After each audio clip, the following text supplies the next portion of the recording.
Sharma Springs is about reconnecting to natural forms and materials. There are organic shapes all around us. So there is no place for squares or rectangles or right angles. And so a question that comes up so much when we're trying to find the right curve or the right shape or the right level within a building is, what would nature do? Hey, Doug, Okay. can you hear me? I'm There good. you go. Sorry about that. Oh, no, you're fine. Thanks so much for talking to me today. Oh, I love your backdrop. Sharma Springs, we'll get to that. Yeah, definitely. I mean, oh man, so it's so great to talk to you this morning. Thanks for taking the time. Thanks for being interested in the show. Oh, very much. 9 episodes, 9 locations from around the world, including America, Chicago, Austin, Mexico, Sweden, India. I guess the concept of the series is architects and their different ideas of what home is. Absolutely. And all the people we focus on, we in every home, we tell the story of the homeowner. Some of them are architects. Some of them have just had this brilliant idea, whether they're architects themselves or not, but they're all highly innovative. And we wanted to try to carefully balance the story of these amazing inspirational homes and the homeowners who have equally inspirational stories. And where did this idea come from? And that's always a nice journey when you're telling a story. And I can appreciate the creative side of this because I was one of those kids that always saw his friends drawing and I could never draw at all. I'm more of like creative writing, editing, acting.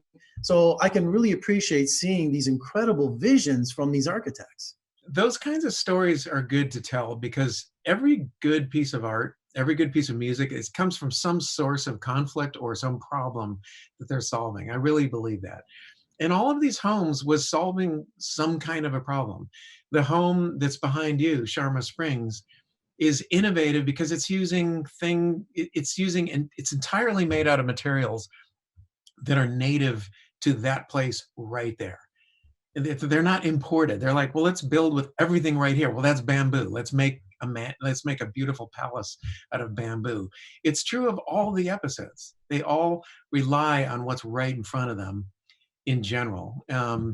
It's true of the India episode too. Like she uses all the work of the local crafts people. Or the Austin episode really makes good on the idea of, well, let's bring back the Texas native landscape and live in it. Let's cover our roof with it. Again and again, you see these innovations it's not people running away and building mansions. It's actually investing in or rejuvenating what they have. Since I was a little kid, I have been a tiki fanatic. Ever since I went to Adventureland at Disneyland, I have been a bamboo fanatic. I'm all tikied out here, and I've never heard of Sharma Springs, and it's on my bucket list. But to use bamboo like she has, Laura Hardy, Alora. and they call it the poor man's timber. I mean, that is the building material of the future. And to seeing how something like that they consider in that country to be just a throwaway, an amazing use of that bamboo. I mean, I was just blown away. I love what Alora says in that episode. She says, just 5 years ago, nothing in this home existed because it's all from bamboo that just shoots up and is a really actually highly resilient material if you treat it well.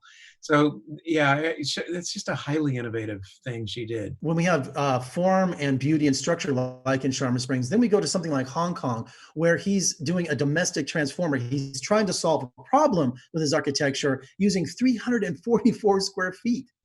Yeah, it's the tiniest apartment. And he's lived there for almost 30 or 40 years. And he happens to be a brilliant architect. And I think if of all the episodes, that might be the one that people take away from the most, because they're not going to watch this series, and not everybody's going to put a greenhouse over their house, and not everybody's going to be able to build Sharma Springs, in Brooklyn, New York, or wherever they might be. However, they can watch Gary's innovations and see how he transforms his home with moving sliding walls and different rooms that pop out of seemingly nothing.